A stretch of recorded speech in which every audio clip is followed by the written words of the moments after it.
Radio Transmundial presenta Los grandes temas. Un tiempo donde el pastor Salvador de Lutri nos lleva a pensar en la problemática más profunda del ser humano. Los grandes temas.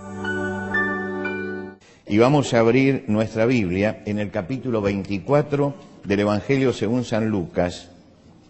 Lucas, capítulo 24. Vamos a empezar la lectura en el versículo 13. Esto sucede el día de la resurrección de Jesús, cuando los discípulos estaban desorientados porque no lo habían visto todavía resucitado. Y cuenta entonces la historia de dos de sus discípulos. Aquí dos de ellos iban el mismo día a una aldea llamada Emaús, que estaba a 60 estadios de Jerusalén, e iban hablando entre sí de todas aquellas cosas que habían acontecido. Sucedió que mientras hablaban y discutían entre sí, Jesús mismo se acercó y caminaba con ellos, mas los ojos de ellos estaban velados para que no le conociesen. Y les dijo: ¿qué pláticas son estas que tenéis entre vosotros mientras camináis y por qué estáis tristes? Respondiendo uno de ellos, que se llamaba Cleofas, le dijo: ¿eres tú el único forastero en Jerusalén que no has sabido las cosas que en ella han acontecido en estos días? Entonces él les dijo: ¿qué cosas? Y ellos le dijeron: de Jesús Nazareno, que fue varón profeta, poderoso en obra y en palabra delante de Dios y de todo el pueblo, y cómo le entregaron los principales sacerdotes y nuestros gobernantes a sentencia de muerte, y le crucificaron. Pero nosotros esperábamos que él era el que había de redimir a Israel. Y ahora, además de todo esto, hoy es ya el tercer día que esto ha acontecido. Aunque también nos han asombrado unas mujeres que entre nosotros, las que antes del día fueron al sepulcro, y como no hallaron su cuerpo, vinieron diciendo que también habían visto visión de ángeles, quienes dijeron que él vive. Y fueron algunos de los nuestros al sepulcro, y hallaron así como las mujeres habían dicho, pero a él no le vieron. Entonces él les dijo: oh insensatos y tardos de corazón para creer todo lo que los profetas han dicho, ¿no era necesario que el Cristo padeciera estas cosas y que entrara en su gloria? Y comenzando desde Moisés y siguiendo por todos los profetas, les declaraba en todas las escrituras lo que de él decían. Llegaron a la aldea donde iban y él hizo como que iba más lejos, mas ellos le obligaron a quedarse diciendo: quédate con nosotros porque se hace tarde y el día ya ha declinado. Entró pues a quedarse con ellos. Y aconteció que estando sentados con ellos a la mesa, tomó el pan y lo bendijo, lo partió y lo dio. Entonces le fueron abiertos los ojos y le reconocieron. Mas él se desapareció de su vista, y se decían el uno al otro: ¿no ardía nuestro corazón en nosotros mientras nos hablaba en el camino y cuando nos abría las Escrituras?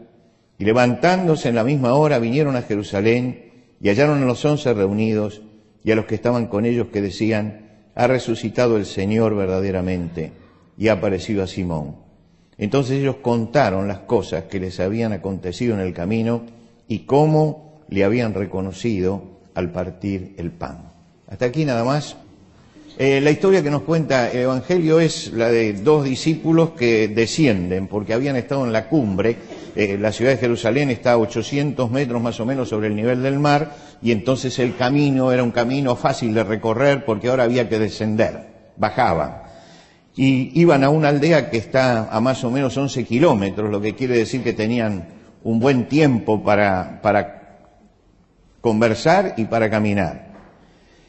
Pero yo quiero decirles que no solamente es el descenso físico lo que tienen estas dos personas. Ellos cuando subieron entusiasmados. Subieron a la ciudad de Jerusalén para celebrar la Pascua. Subieron a la gran fiesta de su pueblo. Pero ahora que bajaban amargados, bajaban tristes y estaban compartiendo en el camino su amargura. Mientras bajaban, cayeron en un pantano, que es el pantano del desaliento. Es un pantano que lo pintó hace ya siglos atrás un gran autor puritano inglés, donde dice que hay momentos en la vida en que uno, a pesar de su fe y de su confianza, entra en el pantano del desaliento.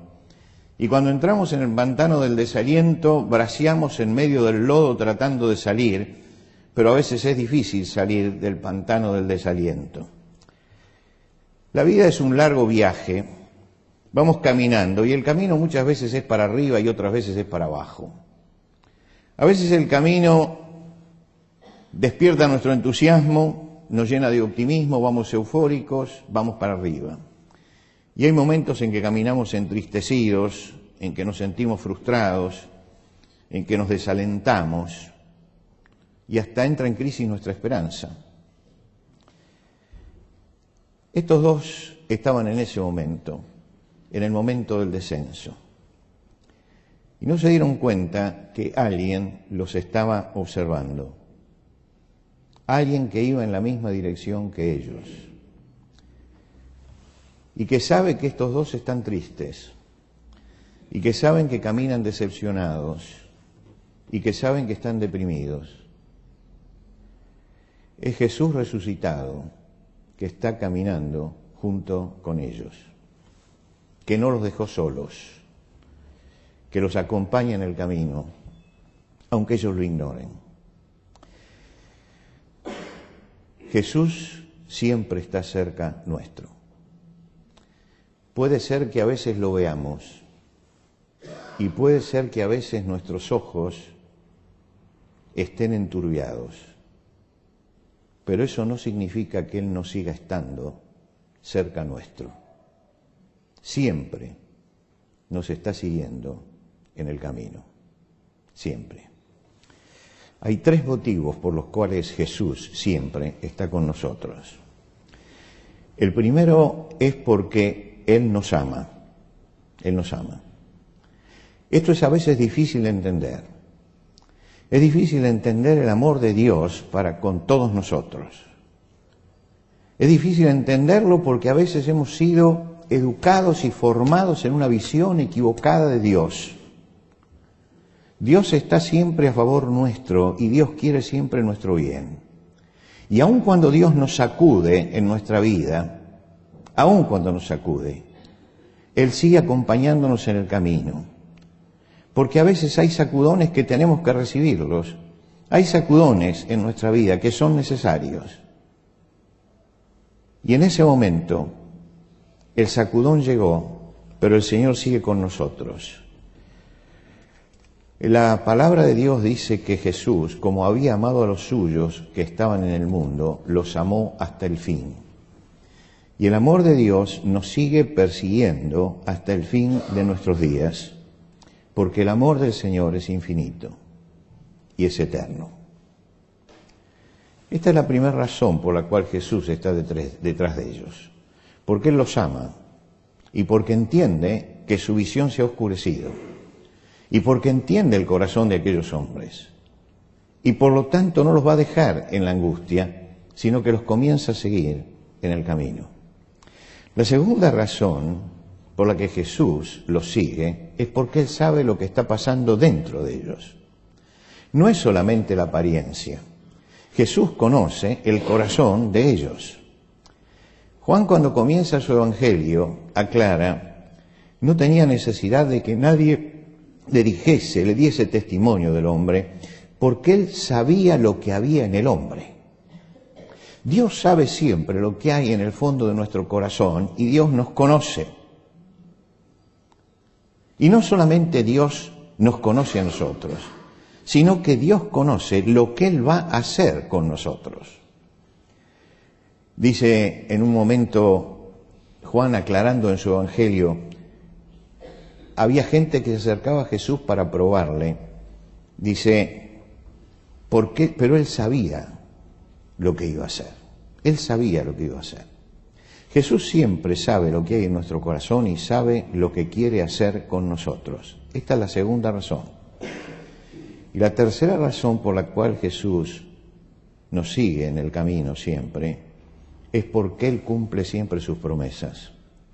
Y Él dijo, no los dejaré huérfanos, he aquí yo estoy con vosotros todos los días hasta el fin. 3 razones tenía Jesús para seguirlos en el camino: que los amaba, que sabía en el momento que estaban pasando y que Él iba a cumplir la promesa que les había dado de estar siempre con ellos hasta el fin. En todas las situaciones de nuestra vida, cuando lloramos, el Señor llora con nosotros. ¿Recuerda usted la tumba de Lázaro? Jesús iba a resucitarlo, pero antes de resucitarlo lloró con ellos, lloró con ellos. Y lloró porque los amaba y porque vio la tristeza del destino humano. Y Jesús lloró, se conmovió en espíritu. La palabra de Dios dice que hay que llorar con los que lloran y gozarse con los que se gozan. Jesús lloró en ese momento con ellos. Lloró el mismo llanto de los hombres. Lloró el llanto de Marta, de María, de los judíos que estaban allí despidiendo para siempre, creían ellos, a su amigo. Jesús lloró con ellos. El rey David dice que Dios llevaba las cuentas de sus entradas y de sus salidas y había recogido cada una de sus lágrimas. Dios conoce todas estas cosas y Dios está con nosotros y comparte con nosotros. Cuando sufrimos, Él está a nuestro lado. Jacob era un sinvergüenza, ¿se acuerdan ustedes? La historia de Jacob era un sinvergüenza.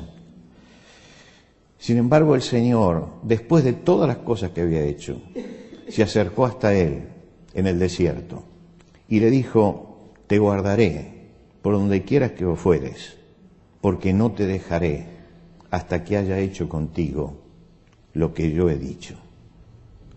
Es decir, ese Dios persistente en su amor y en su misericordia, que nos persigue y nos sigue y nos busca y nos ama, es el que caminaba detrás de estos 2 hombres que bajan por aquel camino.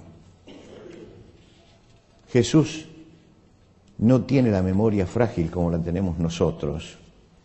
Jesús recuerda siempre quiénes somos y nos está buscando. Por eso hay 3 razones por las cuales el Señor siempre está con nosotros. Porque el Señor nos ama, porque el Señor sabe lo que nos pasa y porque Él ha dado promesas y esas promesas siempre se cumplen, porque es Dios. En el momento de la prueba y de la dificultad había pasado algo con aquellos 2 que bajaban por el camino. Parece que caminaban solos y ellos creían que estaban solos y creían que estaban desolados. ¿Por qué pensaban esto? Porque los ojos de ellos estaban velados, enturbiados, no alcanzaban a ver más allá. Y no es que no vieron al forastero lo vieron, lo vieron.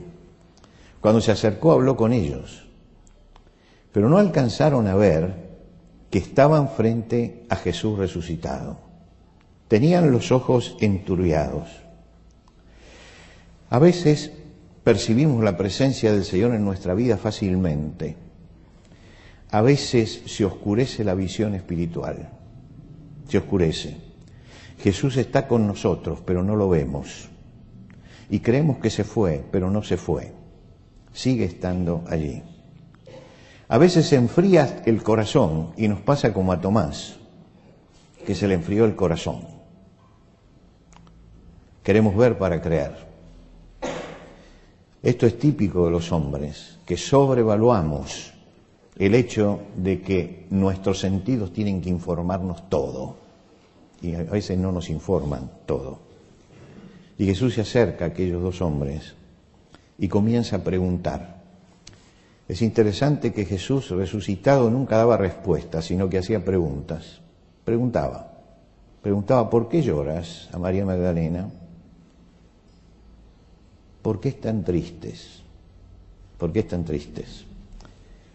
Y Jesús les pregunta, ¿qué están conversando ustedes? ¿Por qué tienen esa cara? ¿Por qué esa tristeza? Es una pregunta hecha por el Hijo de Dios. Si usted lo piensa, es una pregunta absurda. Él sabe perfectamente por qué están así. Él sabe perfectamente lo que le pasa adentro. Pero lo que está haciendo es que esos hombres razonen sobre la condición y la situación en que están viviendo. Y los está haciendo razonar por qué tienen esa amargura en el corazón, cuál es el motivo. Y comienzan ellos a hablar y a decir que están frustrados, abren el corazón y vuelven a contar la historia que venían masticando juntos en el camino. Y le dice que se sienten defraudados, que se sienten frustrados, que ellos siguieron a Jesús, pero esperaban otra cosa de Él. Y resulta que pasó esto. Y ahora ellos bajan frustrados, bajan amargados, porque Jesús subió a la cruz y lo mataron y lo metieron en un sepulcro. Y Él tenía poder y ellos esperaban otra cosa. Ellos esperaban que Él salvara a Israel. Ellos esperaban todo eso. Jesús los invitó a contar la historia que Él sabía, pero que ellos necesitaban en ese momento recordar detenidamente. Porque el problema está allí, no en los hechos mismos, sino en cómo se interpretan los hechos. A veces tenemos hechos en nuestra vida. El problema no son los hechos, lo sabemos. El asunto es cómo los interpretamos después. Y es la interpretación de esos hechos la que muchas veces nos hace mal. Cuando la visión espiritual se va oscureciendo frente a un hecho y el corazón se va apagando, no es porque Dios se ha equivocado con nosotros, sino que es porque Dios quiere enfocar el problema desde otro punto de vista que el que nosotros tenemos. Nos hemos equivocado en el enfoque, nos hemos equivocado en eso. En el relato de los dos hombres le incluyen dos asuntos que a ellos se les pasó por alto. Bueno, dicen, también vinieron unas mujeres esta mañana y nos dijeron que él vive. Y fueron algunos y no encontraron el cadáver. Pero esto lo dijeron al pasar. No se les ocurrió unir eso a lo que les estaba pasando. No se les ocurrió que a lo mejor estas mujeres tenían razón. No se les ocurrió pensar, estos que fueron encontraron el sepulcro vacío, por lo tanto no estaba allí. ¿Dónde estaba? No se les ocurrió nada de eso. Y usted dice, pero no eran tan racionales. Y que cuando llegan estos momentos hasta perdemos la racionalidad. Porque lo racional hubiera sido pararse y decir, bueno, vamos a investigar, porque acá dicen que resucitó, acá dicen que el cadáver no está, a ver qué pasó. Pero iniciaron el camino de descenso. Porque esa es la naturaleza humana, ¿no? Inicia el camino de descenso. Y Jesús los mira a estos hombres que están tristes y están amargados y se sienten frustrados y están desalentados y piensan que ya nada vale la pena. Y Jesús les reprocha. Y les reprocha no que ellos no hayan creído a las mujeres o que ellos no hayan creído a los que dijeron que el sepulcro estaba vacío. Les reprocha que no hayan creído lo que Dios había dicho. Y si ustedes son tardos para creer todo lo que los profetas dijeron y todo lo que la Biblia dijo, cuando Dios se rebajó a la palabra humana y nos dejó un libro, como decía Napoleón, es un libro que tiene vida en sí mismo. Nadie que lee la Biblia ha dejado de percibir que la vida está allí. Que es un libro totalmente distinto, que es el libro de Dios. Y cuando uno abre la palabra de Dios y lee la palabra de Dios, encuentra no solamente respuestas para el corazón, respuestas para la vida, sino que encuentra la vida misma presente en esas palabras. Las palabras de Dios son espíritu y son vida, David decía, qué preciosas me son tus pensamientos, oh Dios, no porque él leyera los pensamientos de Dios, sino porque él conocía lo que Dios había dicho y lo que Dios había escrito. Y dice, cuán grande es la suma de ellos, la totalidad de lo que Dios ha dicho. La suma. Jesús le dice, si ustedes hubieran entendido lo que yo dije, lo que Dios dejó escrito y lo que yo enseñé, ahora no estarían tristes. Y ellos empiezan a sentir algo que empieza por el corazón, empieza por la parte más íntima, comienza a arder el corazón, se está encendiendo, se está encendiendo, se está encendiendo el corazón. ¿Por qué? Porque Jesús los guió hacia la Escritura. Dice, comenzó desde Moisés y pasó por todos los profetas. Se recorrió todo el Antiguo Testamento, todo, diciéndole, pero Moisés dijo esto, pero tal profeta dijo esto, pero Isaías dijo esto, y Jeremías dijo esto. ¿Y ustedes no creyeron eso? No le creyeron a las mujeres. Bueno, podía ser que las mujeres tuvieran una alucinación. No les creyeron a los hombres que bajaron a ver y no encontraron el cuerpo, pero lo más importante, no le creyeron a lo que Dios decía. Y ellos empiezan a entender en ese momento, y entienden, y lo va guiando, y descubren que Jesús está con ellos, y descubren que siempre estuvo con ellos, y descubren que tienen que retomar el camino. Y ellos, que habían bajado tan fácil, emprenden el camino de regreso, que es más difícil porque es para arriba, es más difícil, pero lo emprenden. Habían hecho los 11 kilómetros, llegaron a la casa. Llegaron a la casa.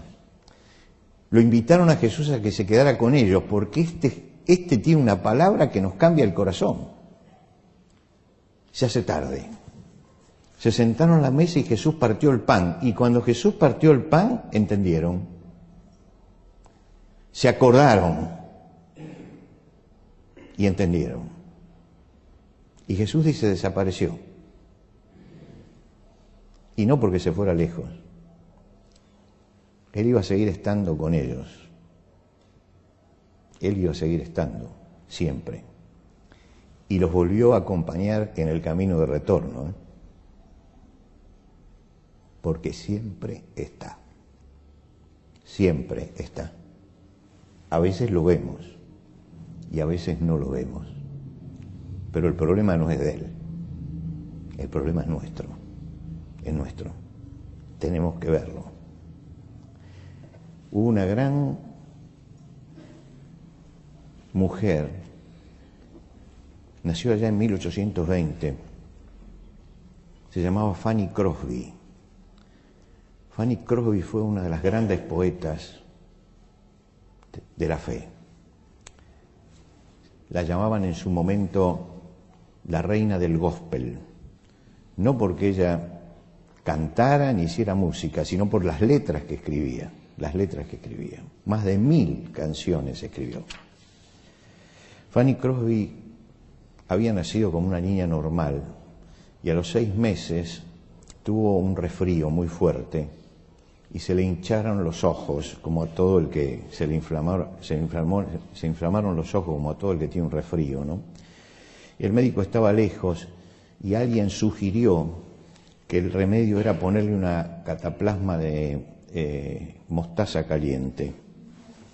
Y le pusieron mostaza caliente en cataplasma en los ojos y quedó ciega. Fue una de las más prolíficas, a pesar de eso, una de las más prolíficas autoras de himnos cristianos. Alguien una vez le preguntó si no querría tener la vista nuevamente. Y ella dijo, yo tengo un privilegio. Cuando yo vea por primera vez, voy a ver al Señor.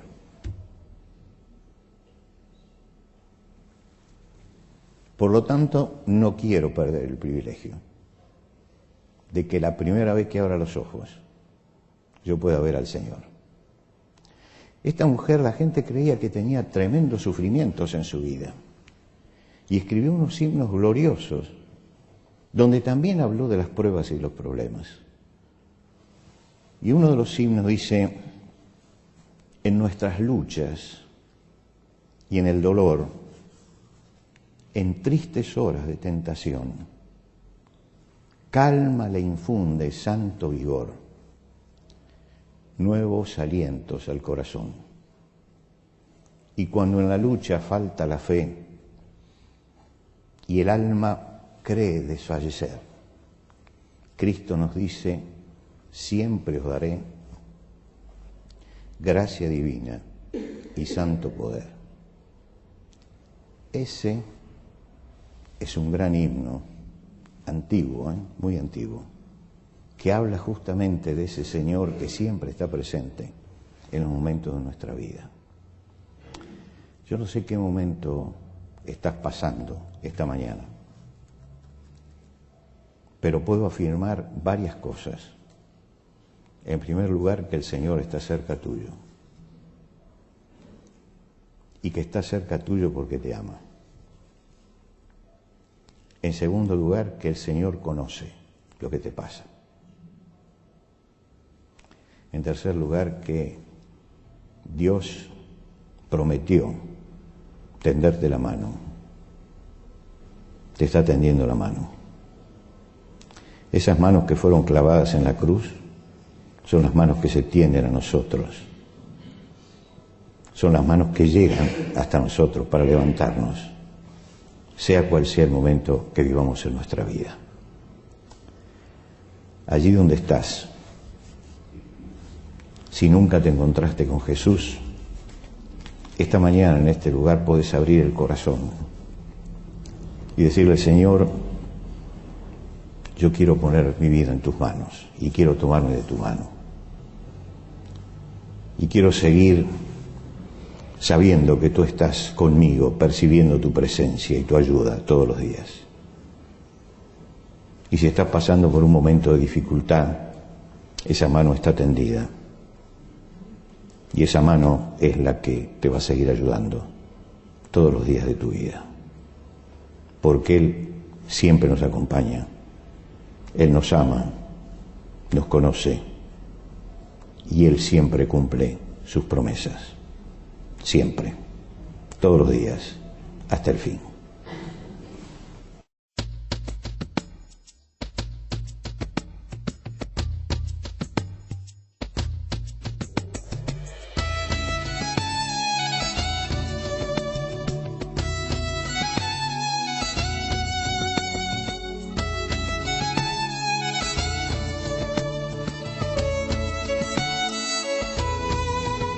Antes de finalizar los grandes temas del día de hoy, les queremos dar los canales de comunicación donde usted puede entrar en contacto con el Pastor Salvador de Lutry.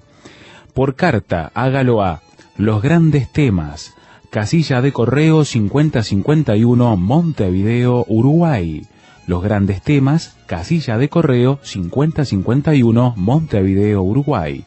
Y el correo electrónico losgrandestemas@transmundial.org. losgrandestemas@transmundial.org. Nos encantaría escuchar de usted, saber cuáles son sus comentarios, preguntas, reacciones e inquietudes sobre el tema de hoy. Por ahora nos despedimos hasta otro espacio de Los Grandes Temas, una producción de Radio Transmundial.